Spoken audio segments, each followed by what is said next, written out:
हरे कृष्णा हरे राम।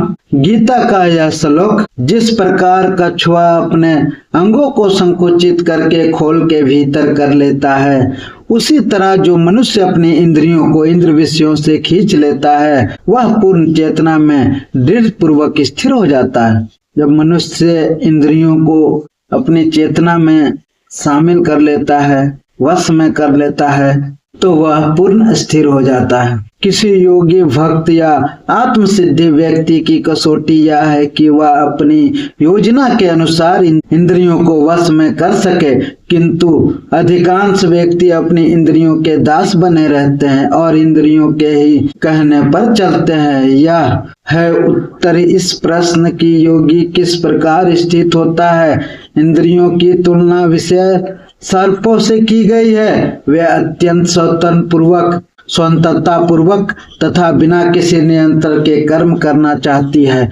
योगी या भक्त को इन सर्पों के वश में करने के लिए एक सपेरे के भांति अत्यंत प्रबल होना चाहिए।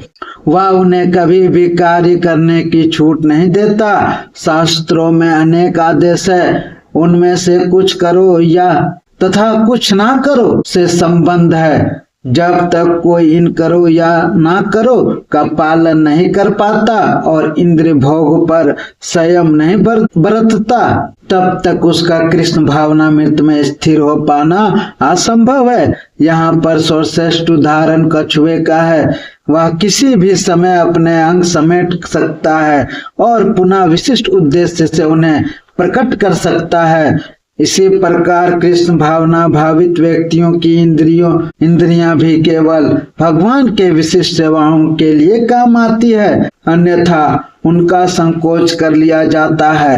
अर्जुन को उपदेश दिया जा रहा है कि वह अपनी इंद्रियों को आत्मतुष्टि में ना करके भगवान की सेवा में लगाएं। अपनी इंद्रियों को सदैव भगवान की सेवा में लगाए रखना कर्म द्वारा प्रस्तुत दृष्टांत के अनुरूप है, जो अपनी इंद्रियों को समेट रखता है। श्री कृष्ण भगवान बताते हैं इंद्रियों को अपने वश में करना चाहिए, क्योंकि ये इंद्रियां ही होती है जो हमारे मन को भटकाती है और कृष्ण भगवान के शरण को नहीं जा सकते, क्योंकि इंद्रियां सांपों की तरह होती है। इसलिए हमें वश में करना चाहिए। वश में करने के बाद ही हम इसे जीवन के असली मार्ग कृष्ण भगवान के शरण में जा सकते हैं और हमें वहीं से प्राप्ति मिल सकती है, जिसे वैष्णव कहते हैं। हरे कृष्णा हरे राम।